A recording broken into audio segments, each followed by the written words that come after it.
Himachal Pradesh state electricity board employees union का अधिवेशन मंगलवार को रामपुर में बिजली बोर्ड विश्राम गृह में यूनियन के प्रदेशाध्यक्ष कामेश्वर शर्मा की अध्यक्षता में हुआ। इस अवसर पर यूनियन के महासचिव हीरालाल वर्मा, वरिष्ठ उप प्रधान सुंदर जिष्टू के अतिरिक्त क्षेत्र की इकाइयों के प्रधान और सचिव उपस्थित रहे।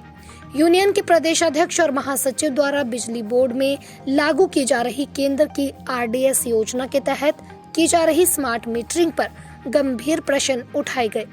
उन्होंने कहा कि इस योजना में रखे गए लक्ष्य व शर्तें प्रदेश की भौगोलिक परिस्थितियों में व्यवहारिक नहीं है और केंद्र सरकार की शर्त के अनुसार लक्ष्यों के प्राप्त न होने पर इसमें दी जा रही ग्रांट लोन में बदल जाएगी। यूनियन के महासचिव हीरालाल वर्मा ने केंद्र सरकार पर आरोप लगाया कि वह राज्य की खराब वित्तीय हालत देखते हुए केंद्रीय ग्रांट का लालच देकर बिजली वितरण प्रणाली में सुधार के नाम पर स्मार्ट मीटरिंग के माध्यम से देश के बड़े निजी कॉरपोरेट को बिजली वितरण कंपनियों में प्रवेश कराना चाहती है। इस योजना के अंतर्गत स्मार्ट मीटर के रखरखाव का कार्य पब्लिक प्राइवेट पार्टिसिपेशन पर करना प्रस्तावित है। वहीं इसके डाटा ग्रहण का कार्य इसके अतिरिक्त किसी तीसरी निजी संस्था देखेगी। इस तरह से बिजली कंपनी का बड़ा कार्य निजी हाथों में चला जाएगा। हमारे यूनियन के प्रधान कामेश्वर शर्मा जी हैं। आज जो रामपुर यूनिट में हमारा प्रांतीय अधिवेशन है, इसका मुख्य लक्ष्य जो स्मार्ट मीटरिंग बिजली बोर्ड में की जा रही है, इस कन्वेंशन का मुख्य लक्ष्य स्मार्ट मीटरिंग है। और हम इसकी बैकग्राउंड में जाना चाह रहे हैं, क्योंकि हम स्मार्ट मीटरिंग जो स्टेट में की जा रही है, हम इसका विरोध कर रहे हैं, जिसके पीछे कुछ कारण है। इसकी बैकग्राउंड ये है कि गवर्नमेंट ऑफ इंडिया ने जब उसको लगा बिजली कानून संशोधन नियम 2022 पारित नहीं हो पाया पार्लियामेंट में, अब एक दूसरा तरीका बिजली बोर्ड के निजीकरण के लिए निकाला है, वो है स्मार्ट मीटरिंग। इस स्मार्ट मीटरिंग के माध्यम से जो बिजली बोर्ड का बिल वितरण का काम है और मीटर के रख रखाव का काम है, वो सारा काम निजी हाथों में देने की बात कही जा रही है।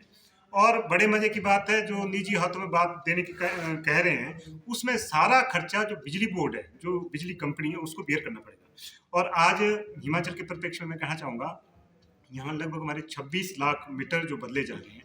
पहले जो स्मार्ट मीटर की जगह हमारे पुराने मीटर है, इलेक्ट्रॉनिक मीटर है, जो हमने पिछले 2 साल 3 साल पहले ही बदले हैं, उसकी कीमत लगभग 390 रुपये पर मीटर है। जबकि जो अभी स्मार्ट मीटर लगाया जा रहा है, उसकी कीमत 10,000 के करीब है। और 390 रुपये का मीटर है, वो भी आपको वही रीडिंग देगा, और जो 10,000 का मीटर है, वो भी वही रीडिंग देगा। उसमें कोई ऐसा नहीं है कि उससे कोई बड़ा रेवेन्यू बढ़ जाएगा। लेकिन उल्टा क्या है, जब आप 26 लाख स्मार्ट मीटरिंग करेंगे, पुराने मीटर का वार्ड हो जाएगा, 300-400 करोड़ का और नुकसान हो जाएगा। और उसके साथ साथ जो 2600 करोड़ है, उसमें सेंटर से ग्रांट मात्र 350 करोड़ की है। और उसमें एक मान के चले आप कि बाकी का जो 2300 करोड़ है, उसका वहन बिजली बोर्ड को करना पड़ेगा और या स्टेट गवर्नमेंट को करना पड़ेगा। आज जो बिजली बोर्ड की स्थिति वित्तीय स्थिति है, क्योंकि पहले को आपके पास तनख्वाह नहीं है, पेंशन के लिए पैसा नहीं है, ऊपर से फ्री बिजली है, आप लोनिंग कर रहे हैं बैंक से सैलरी और पेंशन के लिए। ऐसी स्थिति में स्मार्ट मीटरिंग पे जाना ये बिजली बोर्ड के हित में नहीं है। आप आज देखें, आज हमारा जो संचित घाटा है लगभग 1809 करोड़ के करीब हो गया है। अगर हम स्मार्ट मीटरिंग पे जाएंगे तो जो 25-2600 करोड़ का नुकसान होगा, नुकसान में जो देनदारी आपको करनी है, वो आप कहाँ से करेंगे? तो ऐसी स्थिति में या तो बिजली बोर्ड निजी हाथों में जाएगा, या जो प्रदेश के उपभोक्ता है उनके ऊपर बिजली दरों का अतिरिक्त बोझ पड़ेगा। और दूसरा, इसके पीछे जो बड़ी मंशा है कि आप आज हमारे स्मार्ट मीटरिंग से क्या होगा, जो नीचे हमारे बिलिंग पे काम कर रहे हैं, क्योंकि इसमें जो स्मार्ट मीटरिंग में प्रोविजन है कि ऑटो रीडिंग कलेक्ट करेगा, इसका डाटा अपने आप ट्रांसफर होगा। इसमें जो नीचे काम कर रहे हैं आज कमर्शियल में बिलिंग में जो काम कर रहे हैं लोग, वो सारे वो आइडल हो जाएंगे।